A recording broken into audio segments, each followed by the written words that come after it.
कहते हैं बिटिया किसी से कम नहीं होती। बिल्कुल ये बात सिद्ध कर दी है उम्मुल खैर ने, जिन्होंने विकलांगता को कहीं पर भी आड़े आने नहीं दिया। आपका स्वागत है उम्मुल। हम जानना चाहेंगे कि क्या सबसे पहले जो एक लोगों के मन में होता है कि महिला हैं, लड़कियां हैं और वो आगे नहीं बढ़ सकती, इस पर क्या कहना चाहिए? हाँ, वो जो समाज में जो थोड़ा सा जो पितृसत्तात्मक जो हमारी सोच है, उसमें चाहे हम बाहरी तौर पे अपने आप को प्रोग्रेसिव दिखाने का अगर प्रयास भी अगर कर लें, तो कहीं ना कहीं वो औरतों को किसी न किसी दृष्टि से हीन देखने वाली भावना वो रहती ही है। और अगर आप अशिक्षित हैं और मतलब ज़्यादा शिक्षा से अगर संबंध नहीं है, तो वो कई बार इस प्रकार की सोच अपनी चरम पर होती है। दूसरा ये आता है कि आपका जीवन जो है वो कहते हैं बड़े दर्द में ही रहा है, लेकिन मन में आपका हौसला बुलंद था जो आप अपनी मंजिल तक पहुँचे। तो जीवन कहाँ कहाँ कैसे कैसे पड़ा अलग अलग मतलब स्टेजेस थी और कठिनाइयाँ भी अलग अलग प्रकार की थी। जैसे मेरी डिसेबिलिटी जो है उसमें बहुत सारे फ्रैक्चर्स हो जाना, करेक्टिव सर्जरीज का होना और एक डर जो था हर वक्त कि कहीं हमारा फ्रैक्चर ना हो, वो एक चुनौती ही थी। और आर्थिक तौर पे जो विभिन्न प्रकार के अभाव थे और जो बचपन से मुझे अकेले रहने का जो एक तरीके से जो मजबूरी थी, और उसमें फिर अपना सारा खर्चा वगैरह का ध्यान रखना और कमरे का किराया जुटाना, बिजली का बिल, पानी का बिल, रोज़ की खाने पीने की भी जो संघर्ष था, वो सब अपने आप में एक बहुत बड़े चुनौतियाँ थी। और फिर एक अकेला रहना, एक पिछड़ी हुई बस्ती में एक 9वीं क्लास में पढ़ने वाली लड़की का अकेला रहना, और उसमें फिर आस पड़ोसियों के जो कि खुद भी अशिक्षित थे, उनके सबकी आंखों में जो सवालिया निशान जो रहते थे, क्योंकि उन्हें ये समझाना मुश्किल होता था कि पढ़ना इतना ज़रूरी है कि उसके लिए अगर आपको कुछ त्याग भी करना पड़े तो वो ठीक है। वो इस बात को शायद ना मानते होंगे उस वक्त, तो जो शक उनकी आंखों में मैं जो देखती थी, जो अविश्वास उनकी आंखों में होता था, वो बहुत हिम्मत तोड़ने वाला होता था। तो हाँ, बहुत चुनौतियाँ थी। एक चुनौती ये भी आती है समाज के सामने भी और दूसरा परिवार के लिए भी। परिवार की स्थिति भी ऐसी नहीं थी कि आपको सहयोग मिल पाए। तो ऐसे में कहीं ना कहीं आपको क्या लगता है कि आपका जो बुलंद हौसला था उसके वजह से?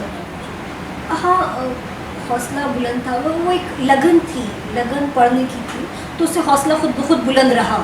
और मतलब ये था कि अगर हिम्मत हार जाएंगे तो फिर 8वीं तक की पढ़ाई हो पाएंगी। और ये पता था कि मतलब आसपास के लोगों को भी मैं देखती थी, जब हम बारापुला के झुग्गियों में रहते थे तब भी और बाद में भी मैंने देखा था कि लोग पढ़ाई छोड़ देते थे, फिर वो छोटे मोटे काम किया करते थे। जैसे किसी कपड़े पे सितारे लगा देना, तो 10 कपड़ों पे सितारे लगाएंगे तो 5 रुपये मिलेंगे, या तो इस तरह के लोग काम किया करते थे। तो उससे मुझे बहुत डर लगता था और मैं ये सोचती थी कि कहीं अगर मेरा जीवन भी इस तरह जरी के, बोटों के और बटन के अगर काम में अगर उलझ गया तो मैं उसे कैसे झेलूँगी।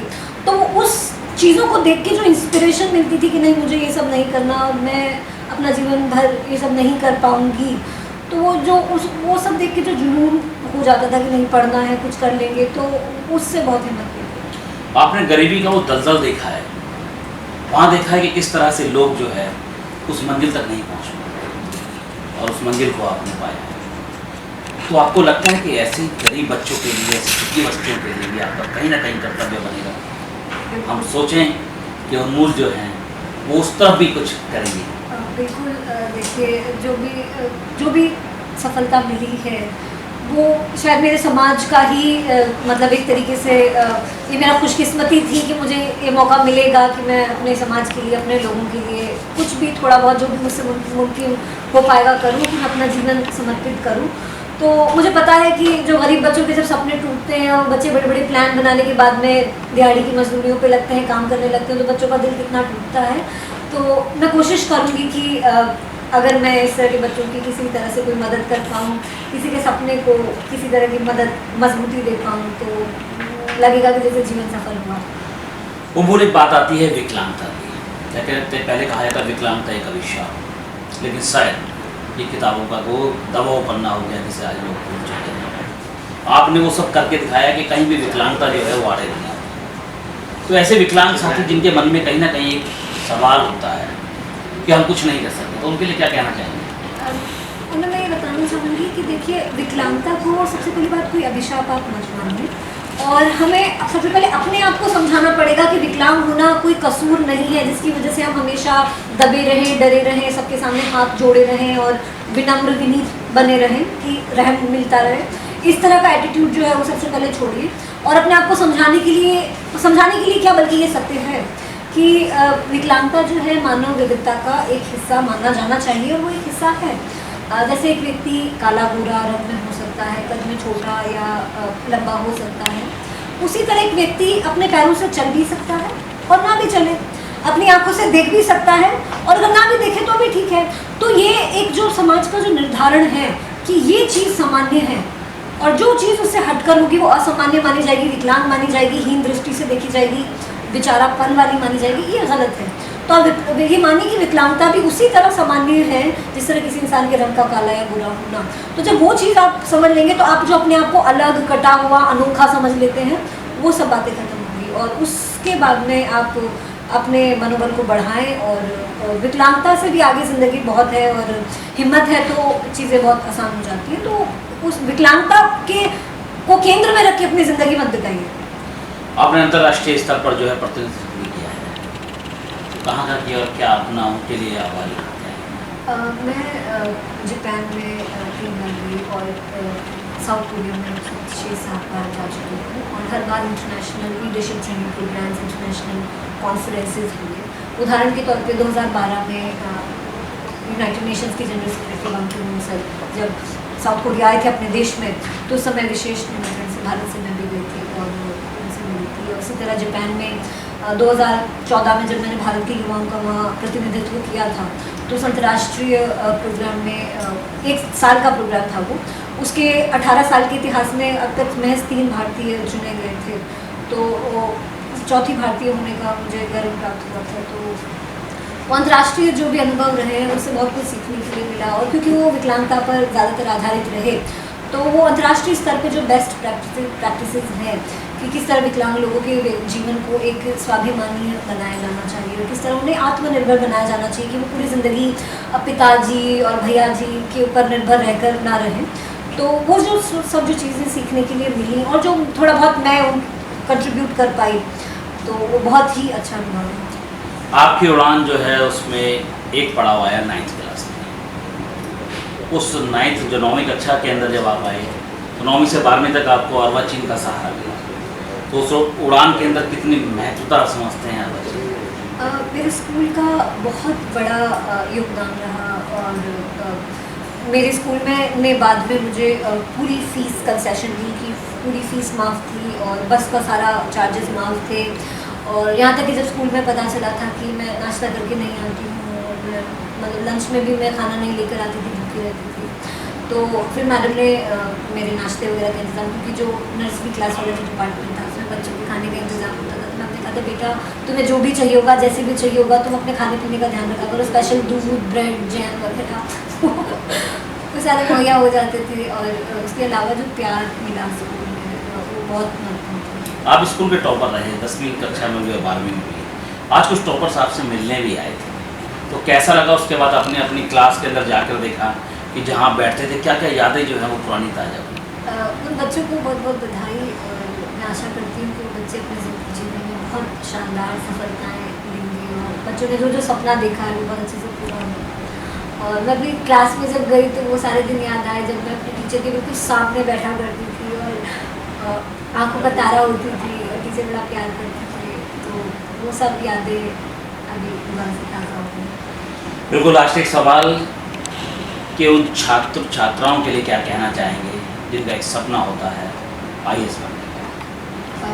उनसे मैं कहूँगी कि IAS जो है मुश्किल परीक्षा है मगर इतनी मुश्किल नहीं है जितनी कि हम उसे समझते हैं। जो लोग तैयारी नहीं करते उसे कई बार बहुत ज़्यादा हवा बना देते हैं। अगर आप ठीक तरीके से तैयारी करें, वैसे मेरी रैंक बहुत ज़्यादा अच्छी नहीं आई मगर एक काफ़ी तक एक लक वाला एक भाग्य वाला बात है, मगर भाग्य से अलग हट के जो एक स्ट्रेटजी है, जो एक तैयारी करने का जो एक मेथड है उसके ऊपर बहुत ज़्यादा ध्यान देने की ज़रूरत है। कई बार ये होता है कि आप एक आप तैयारी करते हैं लेकिन आपको अपनी गलतियां नहीं पता होती, फिर आप 5-5 साल तक अटैम्प्ट देते रहते हैं, 6-6 साल तक अटैम्प्ट देते रहते हैं और आपकी प्रीलिम्स की परीक्षा भी पास नहीं होती। तो ऐसे में सिर्फ आंख बंद करके अटैम्प्ट पे अटैम्प्ट दे के अपना युवावस्था का बहुत महत्वपूर्ण समय बर्बाद करने के बजाय ये देखना ज़रूरी है कि गलती कहाँ हो रही है, और ये देखने की ज़रूरत है कि मतलब यूपीएससी की डिमांड क्या है और किस तरह का आजकल क्वेश्चंस का प्रचलन है। तो उसमें अगर आप सामसामी की जो करंट अफेयर्स हैं और इंटरनेशनल नेशनल लेवल के जो आपके खुद के विचार हैं उसको बनाने की कोशिश करें, क्योंकि जो एक वैचारिक जो परिपक्वता है वो कहीं ना कहीं आपके आंसर्स में दिख जाती है। जब आप उसको लिखते हैं तो आपकी सारी समझदारी आपके कागज़ से उभर कर आती है। तो अगर आप अच्छा लिखेंगे, क्योंकि जब आपकी समझ अच्छी होगी तो आप अच्छा खुद ब खुद लिखेंगे, एक अच्छे आर्ग्यूमेंट के साथ आपका आंसर, हर एक आंसर एक शानदार आंसर होगा, तो मार्क्स फिर मिलते हैं। मूल एक सबसे बड़ा था, मैं उस समय सुन रहा था जब बच्चों को एक कक्षा में क्लास ले रहे थे, ये मेरे को याद आ रहा है, उनको बता रहे थे कि विज्ञान वाला जो है वो सबसे ज़्यादा ज्ञानी नहीं होता, और कला वाला जिसे आर्ट्स कहते हैं वो व्यक्ति भी जो है सिविल सर्विस की तैयारी कर सकता है, अच्छी कर सकता है। तो वो उसमें क्या ज्ञान हुआ आज आपने बताया? वो ये है कि कई बार हमारे यहाँ ये माना जाता है, खासकर बच्चों में, क्योंकि बच्चे छोटे होते हैं उन्हें ज़्यादा नहीं पता होता, तो उनके बाल मन में, मासूम से दिमाग में ये वाली बात कहीं ना कहीं आ जाती है कि हम टॉपर हैं इसलिए हमने साइंस लिया और हमारे कम मार्क्स आ गए तो हम आर्ट्स लेंगे तो शायद हम अच्छा नहीं कर पाए। तो ये इस तरह का जो विषयों को लेके जो विभाजन जो एक तरह से समाज बना देता है, जिसमें जो साइंस पढ़ने वाले होते हैं वो कई बार अपने आप को बहुत ज़्यादा बुद्धिमान मानते हैं, और जो आर्ट्स पढ़ने वाले जो बच्चे, खासकर स्कूली बच्चे और कॉलेज के जो युवा जो होते हैं वो बहुत ही हीन भावना में रहते हैं कि हम आर्ट्स पढ़ते हैं, हम साइंस वगैरह नहीं पढ़ पाते। तो ये गलत है। और देखिए ऐसा नहीं है कि सभी आर्ट्स पढ़ लें या सभी साइंस पढ़ लें, ये है कि आपका जो लक्ष्य है उस लक्ष्य तक पहुंचाने के लिए जो भी विषय आपको ज़रूरी है उसको पढ़िए। तो अगर कोई डॉक्टर बनना चाहता है तो अगर वो साइंस पढ़ता है तो उसमें वो किसी पे एहसान नहीं कर रहा, और अगर IAS ऑफिसर बनना चाहता है, लेक्चरर बनना चाहता है किसी विशेष सब्जेक्ट का, तो अगर वो आर्ट्स पढ़ रहा है तो वो किसी से दब के या कोई भावना में ना रहे। तो हमारे बच्चों को और मासूम बच्चों को ये सब समझाने की ज़रूरत है कि वो आपस में इस तरह का विभाजन ना करें। हर विषय का, हर पढ़ाई का सम्मान करना जब बच्चे सीखेंगे तो परिपक्वता जो है वो उसी समय से स्टार्ट हो जाएगी। बिल्कुल साफ तौर से उम्मुल खैर का कहना है कि आप अपने लक्ष्य की तरफ सिर्फ तैयारी करें, मंजिल तक जरूर पहुँच जाएंगे। आज के लिए इतना ही, फिर जल्द होगी मुलाकात।